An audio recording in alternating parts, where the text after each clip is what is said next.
Yeah. Activate the cloud, please. Sure thing.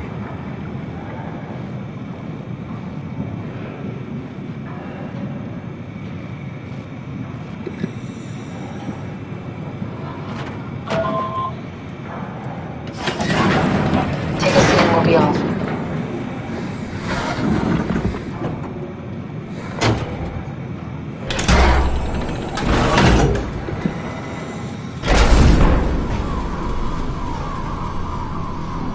Have we figured out what happens when we die yet? Is that even possible? If there's some kind of afterlife, do you think my place is taken? The real me died like 100 years ago. Is there still room for me? And what about the Simon I killed at Omicron? What do you think, Catherine? Is there a heaven full of redundant copies of the same people?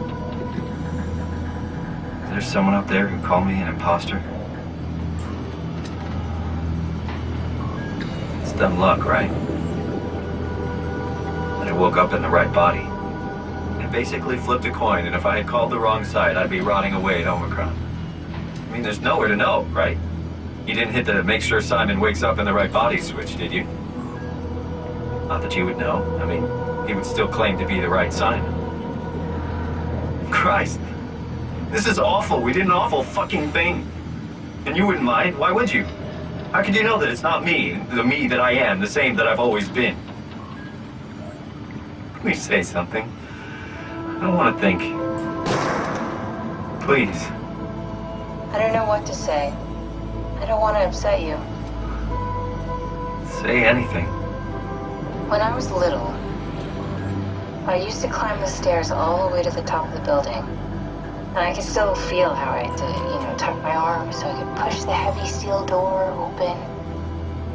Well, the first time that I dared go up there, I stepped out onto the roof and watched the smog rise and fall over Taipei. I got all the way up to the corner ledge and, I felt the warm wind in my hair and the sun was setting and the streets below were shadowed by the tall buildings. The people pushing through the crowd flowed like paint from an artist's brush. Street food vendors filled the air with aromas of all my favorite foods. For a brief moment, I felt connected to the world in a way that I never had before. It was the most profound feeling of comfort and sense of belonging I could ever hope for.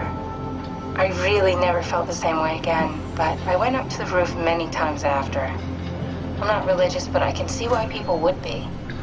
The privilege of being makes a strong case, at least every once in a while. Do you still feel that sense of awe? Even like this? Things are different, but we're still here. What's the point of going on?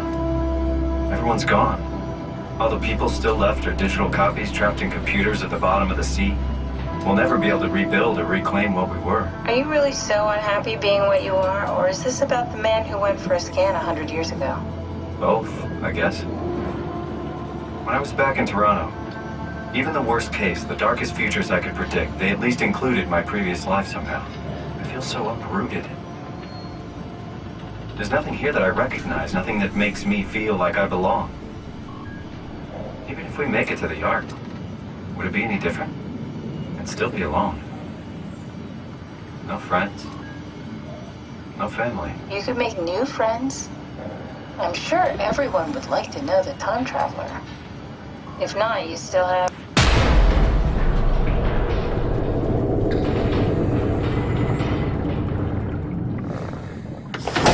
Catherine?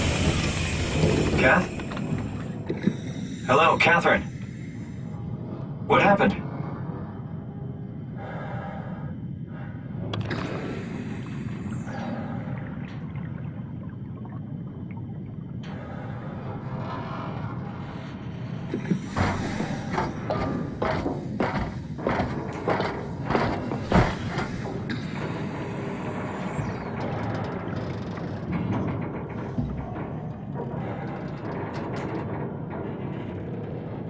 I know it's not much, but why have we stopped moving? The power blacked out for a moment.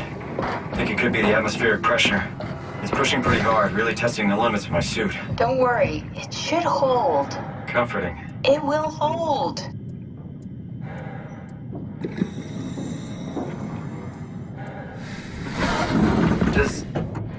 time freeze when you're not powered? Time feels emitted when you're moving. What's the difference? I don't feel like I'm being held back or hindered. And I don't have the opportunity to reflect on the time I'm missing.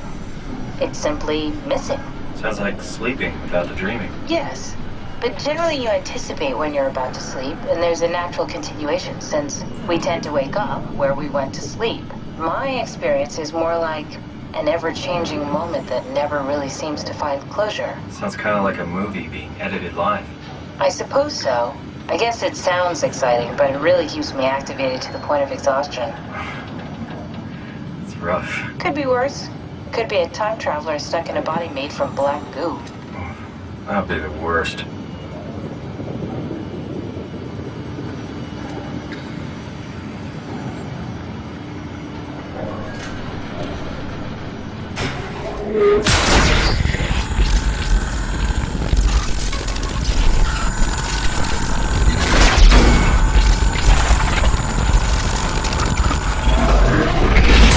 You did it! You did it! I will make preparations.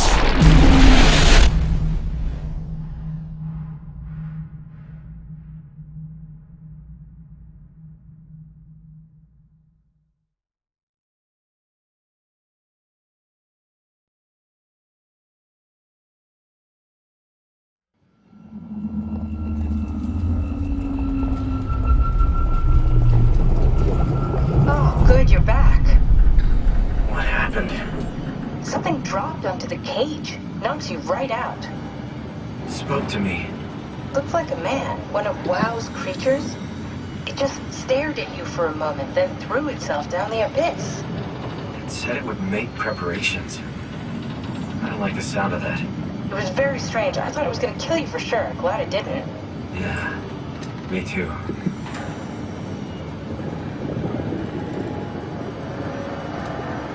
Looks like we're closing in on the ocean floor. Good, not sure the climber can take it much longer. Okay, so this is the Omega Sector. It's about an acre of the abyssal plan used by Pathos 2. I expect we'll have to do some walking before we reach Tau. You haven't been here before? Not in a way that'll help us. Right, the other you has been here. We're following your old footsteps, Kat. When I had footsteps, You could still be down here somewhere, technically. don't remind me, freaks me out. Alright, let's head for Tau and find that arm.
Tao? Come in, Tao. Please answer, Tao. Nothing. It's dead. Let's move out. We'll try the next one.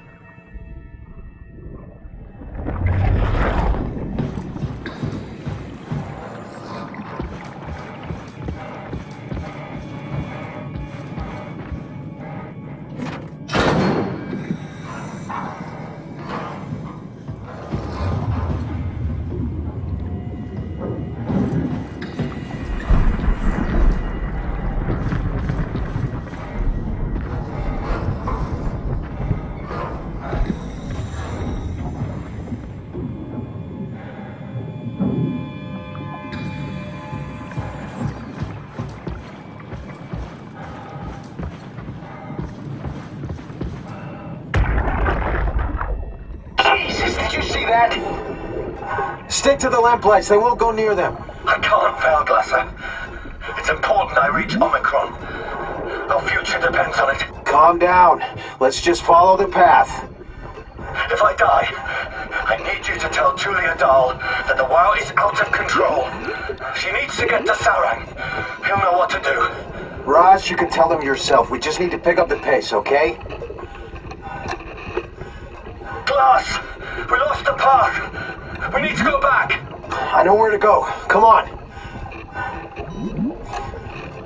It's over there! The light is over there! Final push, Raj. Almost there. We just... Look out!